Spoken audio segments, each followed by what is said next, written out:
Hello, everyone. We are outside of the Centre Pompidou, if this doesn't look familiar to you. Whenever I'm in Paris, I make it a priority to go to the Centre Pompidou because I think personally it has one of the best modern and contemporary art collections. So today I'm going to take you to see some of my favorite contemporary art pieces. And as you might see immediately, I think the architecture of this building is honestly a piece of art in itself. It was designed by Richard Rogers, Sue Rogers, Renzo Piano, along with Gianfranco Francini. And Renzo Piano described it as not a building, but a town where you could find everything. Lunch, great art, a library, great music, and that is certainly true. It was finished in 1977, and it's actually going to close down in 2023 for 4 years for another round of renovations. So if you're thinking about visiting, I would recommend doing so before 2023. So here we are on the fourth floor of the museum. The museum's permanent collection spans 2 floors. Modern art is on the 5th floor, and contemporary art is on the 4th floor. And if you're curious about the difference, contemporary art is roughly anything that's been produced in the last 50 years. So let's start with this super iconic room. I mean, I'm gonna say that a lot, I feel like, throughout this tour because I am showing you my favorites. But this is a really incredible group of artists in this room, starting with this Jean-Michel Basquiat, a classic.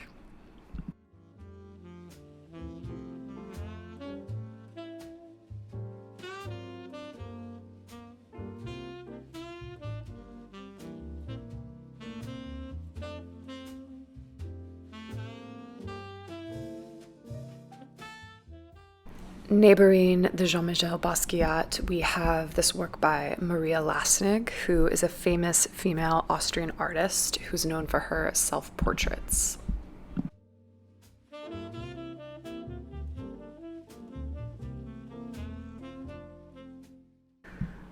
This is a work by the German artist Martin Kippenberger. And then finally we have this work by Philip Guston.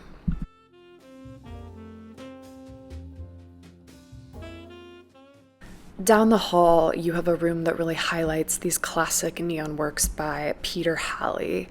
And I just love how the darkness of the room really lets the neon and the works just glow.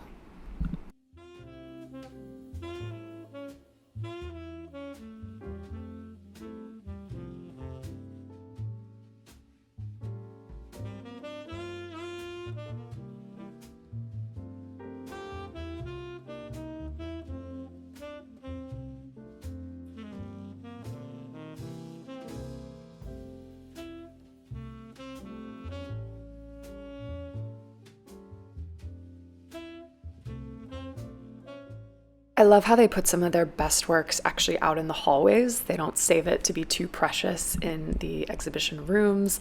This is a work by Sigmar Polke, a German artist. And across from it, you have this lovely work by Christopher Wool. I love his work so much.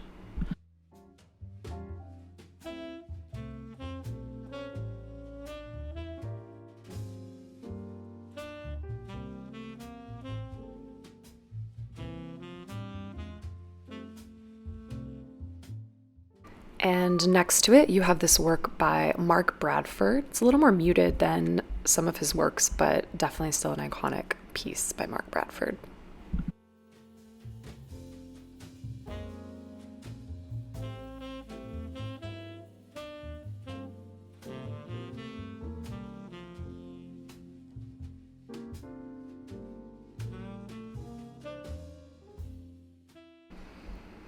And down the hall, we're greeted by this stunning artwork by Adrian Ghenie. The richness of these colors are just incredible.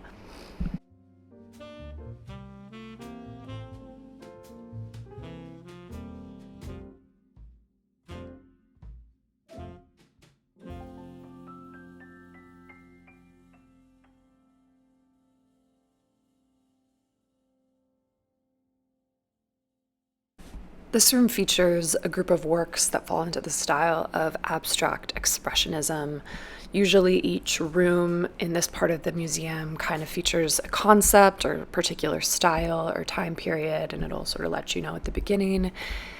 And this is a great work by the American artist Jeff Elrod.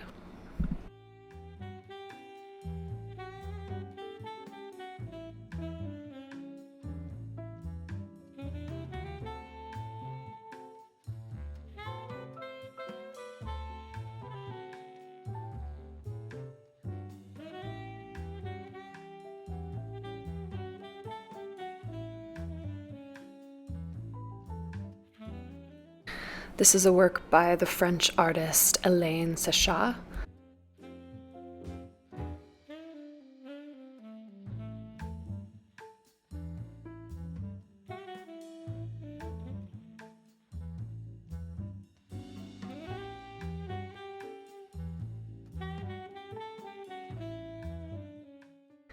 And here's a work by another French artist that you all might be more familiar with. This is the French painter Bernard Frize.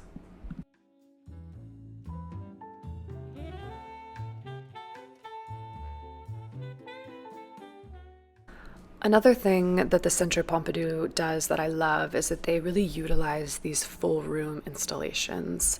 And this one is by an Israeli artist, Yaacov Agam. And Agam uses a technique called polymorphic painting, which is the use of colored prism-shaped elements to produce abstract compositions that change as you change your viewpoint.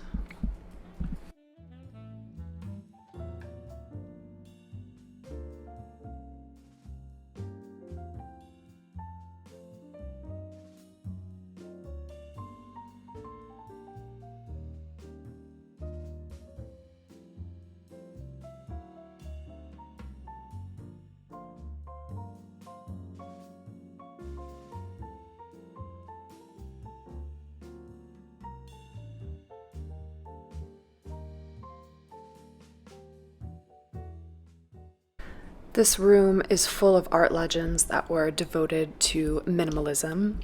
It was very hard to see, so I didn't really get it on film, but on the wall coming in, there were some line drawings by Lewitt, and this ladder-esque sculpture on the wall is by Donald Judd.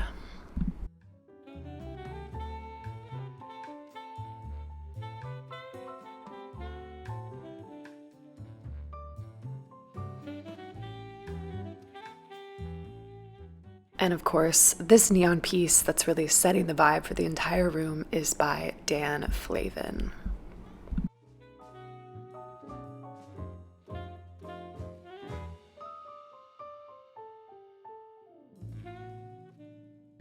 Here's another really cool full room installation that's devoted to the French artist Ben.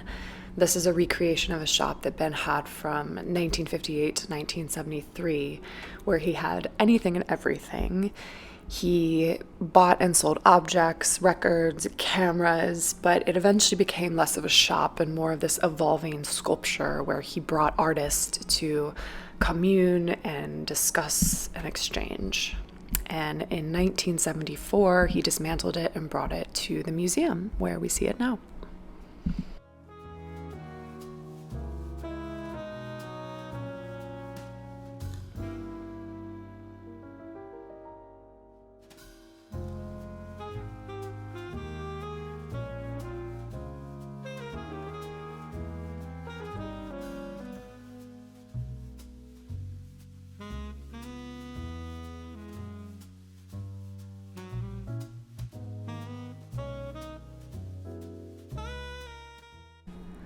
This is probably one of my favorite rooms at the museum. This room is dedicated to works by Anselm Keifer.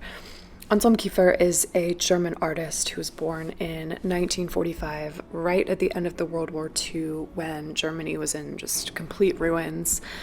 And this really impacted his work. And the works here are particularly inspired by the Russian poet Velimir Khlebnikov, who developed a theory that Navy battles were cyclical things that took place every 300 or so years.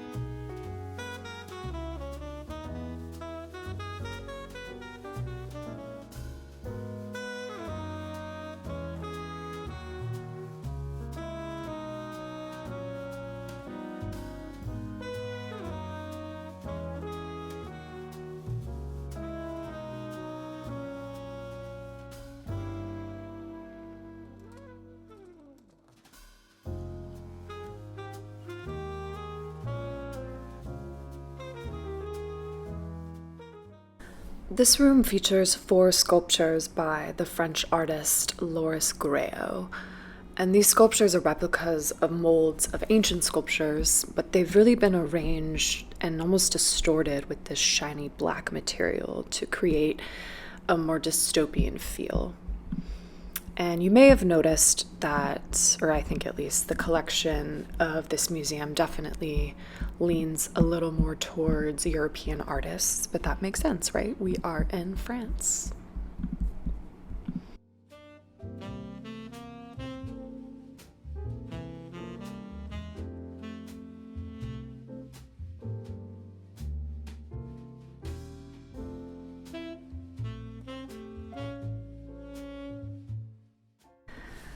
Before we leave, I wanted to bring you up to the 6th floor of the museum because you get the most extraordinary views of Paris. You can just look out and see everything. So, see the Eiffel Tower. Yeah, not to be missed. So definitely make your way up here. This is also where they host their temporary exhibits. They have one by George Baselis and Georgia O'Keeffe right now.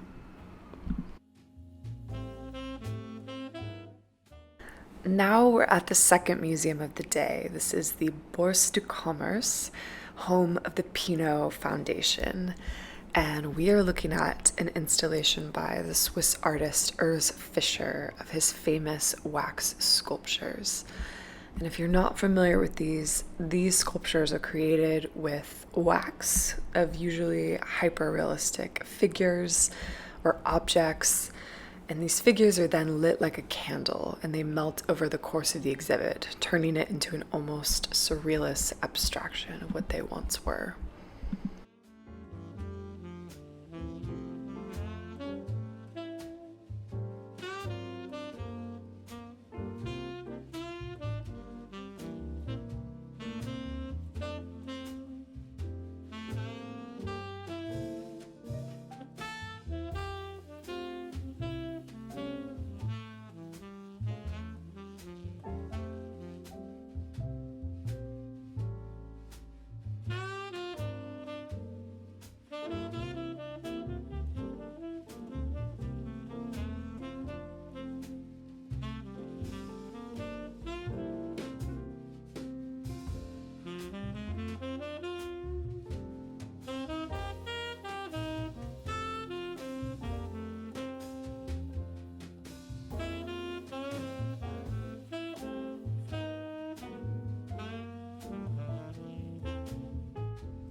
At the center of the installation is a recreation of the abduction of the Sabine woman by Bologna.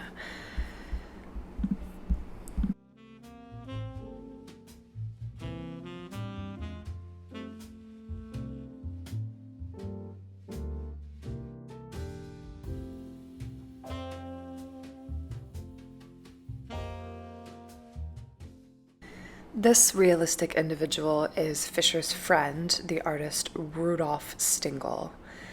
And I swear, I thought this was a real person when I saw it from behind. There were some people, real people, standing next to it, and it really threw me for one.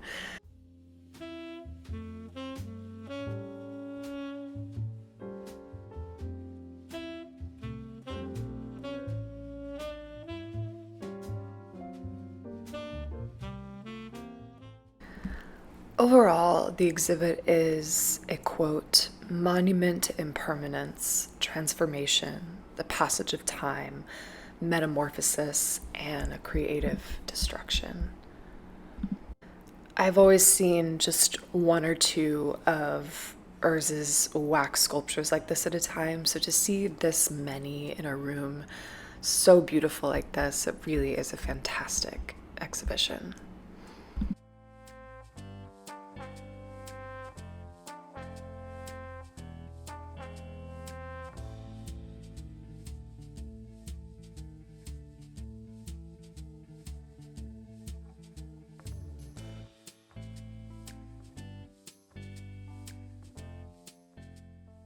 And at the entryway where you're buying tickets at the museum, you have this signature mouse by Ryan Gander, almost speaking to the audience.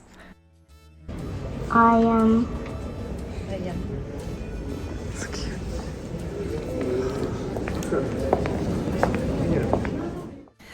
Now we're heading upstairs to Gallery 6 to see works by Luc Tuymans, Miriam Cahn, and Antonia Oba, starting with these 5 works by Luc Tuymans.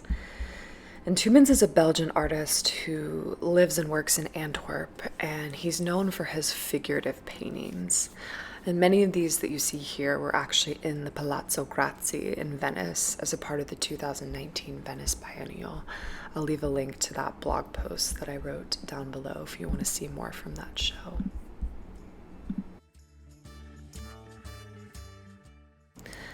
Miriam Cahn is a Swiss artist who also represents the figure in her paintings, but she does so through a feminist lens, with the hypothesis that absent from the male gaze, women's bodies are seen as powerful and almost warlike.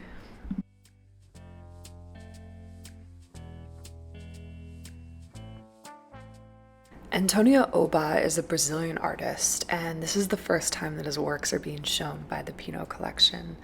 And it's really nice in general to see how 3 artists represent the figure in such different ways in their works. In Gallery 5, we see another impressive grouping of artists, starting with Florian Krewer. And in these dark paintings, he's created or showing fights or street battles.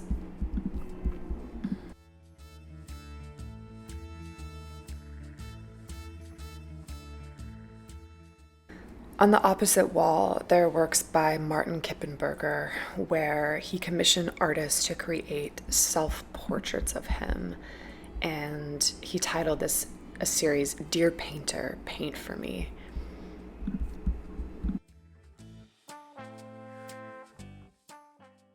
Remember the friend of Urs Fischer that I mentioned in the first exhibit?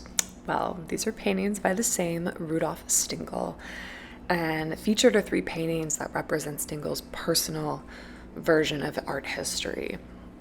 These are portraits of the famous gallery representative Paula Cooper, the Austrian artist Franz West, and the painter Ernst Ludwig Kirchner, who was a famous figure in German Expressionism.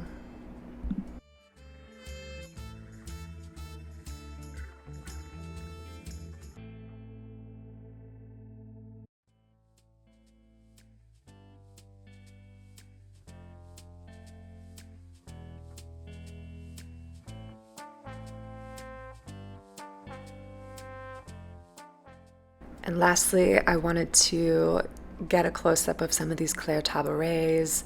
It was really busy, so I apologize for the filming angles. I was trying not to throw my camera in people's faces, but it was always great to see a Claire Tabouret up close and personal.